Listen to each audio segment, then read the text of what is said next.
This is Classic Poetry Aloud. This is a request made by Sarah Keeley for her mother, Fionnuala O'Boyle of Donegal. Fionnuala's eyesight is failing, and, says Sarah, she has not the capacity to read it herself, even though it's her favourite poem. Fionnuala, I hope that this gives some sense of the poem that you know and love. The Darkling Thrush by Thomas Hardy. I leant upon a coppice gate when frost was spectre grey, and winter's dregs made desolate the weakening eye of day. The tangled vine stems scored the sky like strings of broken lyres, and all mankind that haunted nigh had sought their household fires. The land's sharp features seemed to be the century's corpse outleant, his crypt the cloudy canopy, the wind his death lament. The ancient pulse of germ and birth was shrunken hard and dry, and every spirit upon earth seemed fervorless as I. At once a voice arose among the bleak twigs overhead, in a full-hearted even song of joy illimited. An aged thrush, frail, gaunt, and small, in blast-beruffled plume, had chosen thus to fling his soul upon the growing gloom. So little cause for carolings of such ecstatic sound was written on terrestrial things afar or nigh around, that I could think there trembled through his happy good-night air some blessed hope, whereof he knew, and I was unaware. This is Classic Poetry Aloud. You can hear more readings of classic poetry at classicpoetryaloud.com. The Snowstorm by Ralph Waldo Emerson. Announced by all the trumpets of the sky arrives the snow, and driving o'er the field seems nowhere to alight. The whited air hides hill and woods, the river and the heaven, and veils the farmhouse at the garden's end. The sled and traveller stopped, the courier's feet delayed, all friends shut out, the housemates sit around the radiant fireplace, enclosed in a tumultuous privacy of storm. Come see the north wind's masonry. Out of an unseen quarry, evermore furnished with tile, the fierce artificer curves his white bastions with projected roof round every windward stake or tree or door. Speeding, the myriad-handed his wild work, so fanciful, so savage, naught cares he for number or proportion. Mockingly, on coop or kennel, he hangs Parian wreaths. A swan-like form invests the hidden thorn, fills up the farmer's lane from wall to wall, maugre the farmer's sighs, and at the gate a tapering turret overtops the work. And when his hours are numbered, and the world is all his own, retiring as he were not, leaves, when the sun appears, astonished art, to mimic in slow structures, stone by stone, built in an age, the mad wind's night work, the frolic architecture of the snow. Thank you for listening. Don't forget you can subscribe to Classic Poetry Aloud at iTunes. Just search the store for poetry, and we'll be there. This is Classic Poetry Aloud. Today is November the 19th, and I'm pleased to say that after a prolonged period of patchy coverage, to say the best, Classic Poetry Aloud is resuming a schedule of readings and aims to come out every day. Apologies for the delay, it's good to be back. Today's reading is a request for Danny Schurhammer, that's Danielle Schurhammer of Wisconsin, and Danielle's 16. She's written in asking for a request of Blake. If you'd like a request, please write to classicpoetryaloud@yahoo.co.uk.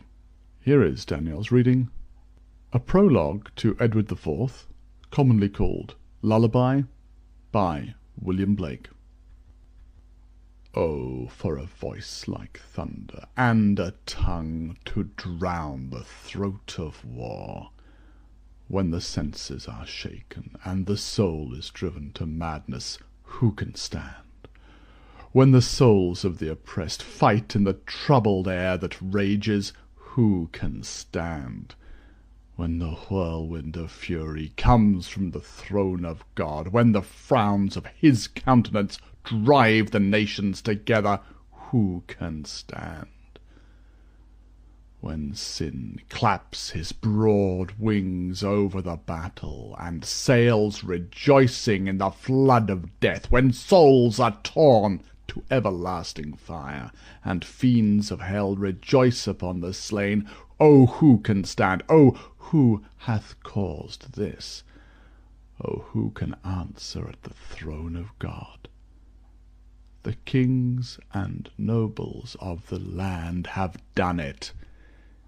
Hear it not, heaven. Thy ministers have done it.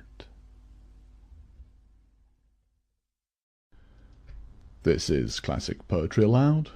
You can hear more readings of classic poetry at classicpoetryaloud.com.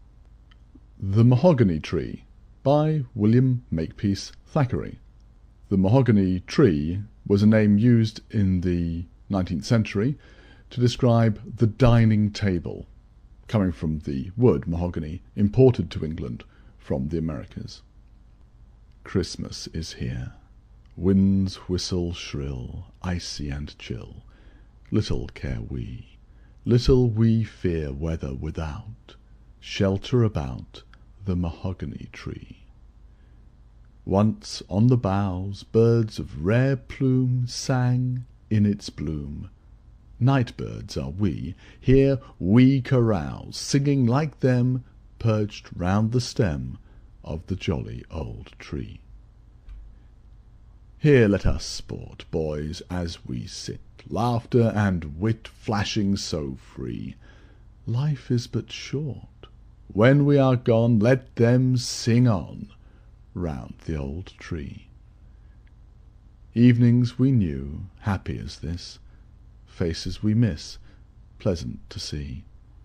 Kind hearts and true, gentle and just, peace to your dust. We sing round the tree. Care, like a dun, lurks at the gate. Let the dog wait. Happy we'll be. Drink every one. Pile up the coals. Fill the red bowls round the old tree. Drain we the cup. Friend, art afraid? Spirits are laid in the Red Sea. Mantle it up. Empty it yet. Let us forget round the old tree. Sorrows begone. Life and its ills, duns and their bills, bid we to flee. Come with the dawn, blue devil sprite, leave us to-night round the old tree. This is Classic Poetry Aloud, and today's reading, unusually, is of a French poem. We'll have it in French and in English, by Paul Verlaine. It's a celebrated poem, Clair de Lune, Moonlight, which is also, of course, the title of a Debussy prelude that's familiar to all people who've ever tried to learn the piano.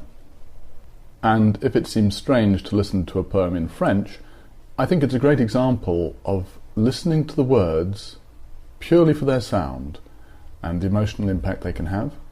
So we'll have the French first, and then a translation by myself into English. Clair de Lune by Paul Verlaine. Votre âme est un paysage choisi que vont charmants masques ces bergamasques, jouant de lutte et dansant et quasi tristes sous leur déguisement fantasque. Tout en chantant sur le mode mineur, la mort vainqueur et la vie opportune, ils n'ont pas l'air de croire à leur bonheur et leur chanson se mêle au clair de lune.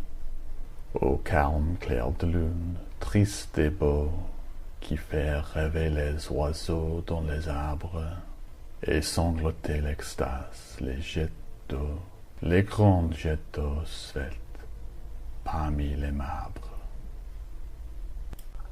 Clair de Lune by Paul Verlaine. Your soul is a chosen landscape, where charming masked and costumed figures go, playing the lute and dancing and almost sad beneath their fantastic disguises.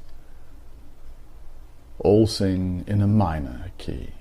Of all-conquering love and careless fortune, they do not seem to believe in their happiness, and their song mingles with the moonlight, the still moonlight, sad and beautiful, which gives the birds to dream in the trees, and makes the fountain sprays sob in ecstasy, the tall slender sprays among the marble statues.